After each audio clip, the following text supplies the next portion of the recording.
Vigits, yo, what's up, guys? Hope everybody's doing well. Arsenal versus Liverpool 2-2. I don't like this. I don't like this result. I'm not happy with the scoreboard. And that goes for both teams. It's not just Liverpool. Yes, I prefer Liverpool to win 100%, and nothing more would make me happier in this lifetime than for Arsenal to lose. But Arsenal were playing such good football and were shutting down Liverpool's attack. Liverpool had nothing besides maybe somewhat of a danger with Diaz. And we're talking about what to me looks like a makeshift back line. Ben White, I probably seen him once or twice, I think, as a center D, but not too often. And Partey, I've never seen that before as a right back. Absolutely never seen that. And Gabriel, I mean, it looked like he was doing like double the work, and maybe that's why he got injured. I know they've been playing so many games, Champions League within the country. They got all the cups that they play.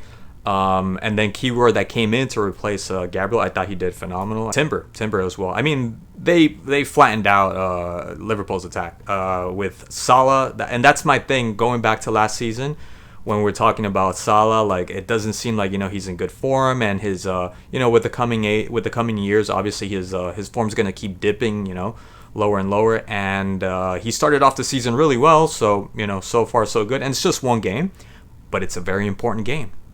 It's a very, very crucial game. And besides the goals, Salah he was nullified by that Arsenal backline. So I'm not happy because Arsenal, again, were doing so well. When they were leading 2-1, there was no reason. Of course, you can't discount. You can't just throw away the fact that you have a Salah, you have Nunez, you have Diaz in the front. You have this Liverpool side that's doing well. That was in first place. And I get that, but still, just you're playing so well. Why can't you just hold on to that? And that's why they're never going to be, I can't say never, not anytime soon are they going to be champions. Arsenal are not going to be champions, playing like that. Really, really bad. And that ball from Alexander-Arnold, that was a really clever ball. That was for Salah. That wasn't for Nunez. Obviously, it helped out that there was a bit of a mix-up. And Salah, that's probably the one thing that I absolutely got to give him 100% credit is that he went for that ball. It wasn't even just a tap in, it was the run. He's been in that place many, many times. He's been in that situation hundreds if not thousands of times. So he knew what he was doing. He was determined to get to that ball and push it in. Brilliant run by Salah. And of course, the pass from Nunez, even though he kind of seemed like he was about to fall, and it seemed like it was just going to be intercepted by an Arsenal defender when Nunez passed the ball. I was pretty much crossing my fingers. Please let that go in. It needs to go in. Going back to Arsenal, you shot yourself in the foot. You should have won this game. Absolutely should have won this game. There was no reason for them to score that at 2-2. Brilliant what they did, what Nunez and Salah did, but this was all yours. And Saka was baking. He was cooking in that first half. The goal, I think, it was a good goal. Okay, it was a good goal, but Robertson could have done better. That was bad defending by Robertson. With the run and the timing, that was really bad. And then Keller just leaving that open, but like that should have been blocked. I'm sorry, that should have been saved, man. That shouldn't have gone in. That should not have gone in, but there you go. And then the equalizer, my God. But before the equalizer from Liverpool, let's remember it wasn't a mistake from Saka. It was a mistake from Merino. Merino ends up losing the ball, and Salah, come on. You see Raya shifting over to the left. Why wouldn't you go to the first post? That would have been such a brilliant goal. And that's all he needs to do. Kind of like Rafinha in the Classico, which I'm going to get to that game eventually, hopefully by tomorrow. I just didn't have time. But you see him shifting to the left. I mean, you have all the advantage. It's going to take eons to go back and try to block the shot from the first post.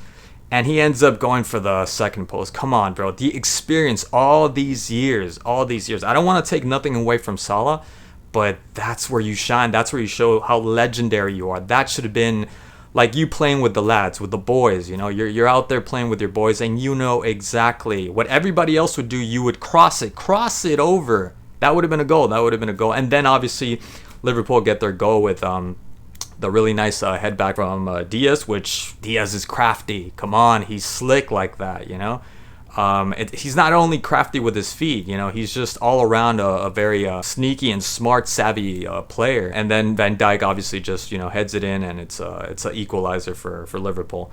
And then Twice, Liverpool, twice. The first warning was the free kick. It was actually from the same place. I forgot. It was basically from the same place. A free kick, and Marino couldn't really balance himself well enough to be able to hit it. That was the first warning. And then the second one, obviously, all by himself. Both of these free kicks, Marino was by himself. He was unmarked.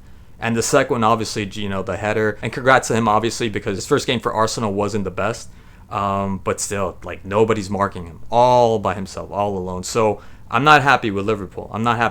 Look, these days you can't just win games or championships, I should say, by squeezing yourself through through these games. You have to be almost impeccable, because that's the standard that teams like Manchester City have shown. That's the way that you're going to be able to win these tournaments. So both these teams have a lot of work, and there's talent in both these teams. There's sufficient talent to be able to win a championship, but it's the cohesiveness and the understanding and just being, which is hard, game after game after game, just being 100% laser focused and not literally not dropping the ball like they did. Arsenal dropped the ball big time. And I don't want to even go into Arteta and his whole amping up the crowd. And dude, captain, lead, tactics, strategize, scheme. You can't be serious that one of your tactics is amping up the crowd, ramping them up. I don't want to get into like what a clown this guy is. Like, quit that nonsense. Focus on the game. Before Liverpool got the 2-2, he's already doing that buffoonery in the back. Cut that out. Stay on course. You have everything to be able to beat Manchester City. Not happy at all with this game with both teams. They let up, especially Liverpool. Everybody's like, hyping Liverpool that